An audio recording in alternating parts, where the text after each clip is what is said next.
পলাতক ফ্যাসিস্টদের পক্ষে সাফাই গাওয়াও তেমন গ্রহণযোগ্য হতে পারে না। যারা কৌশলে ফ্যাসিবাদী শাসনের সঙ্গে বর্তমান অন্তর্বর্তীকালীন সরকারের তুলনা করতে চান, তাদেরকে স্মরণ করিয়ে দিয়ে বলতে চাই, 5ই আগস্ট বাংলাদেশে যা ঘটেছে এটি শুধু বাংলাদেশ নয়, বিশ্বের ইতিহাসেও মনে হয় নজিরবিহীন। 5ই আগস্ট গণভবন ছেড়ে ফ্যাসিস্ট পালিয়েছে।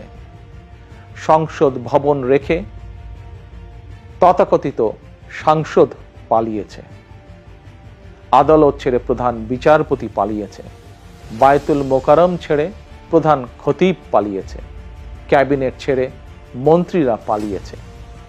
ফ্যাসিস্টের দোসররা গা ঢাকা দিয়েছে।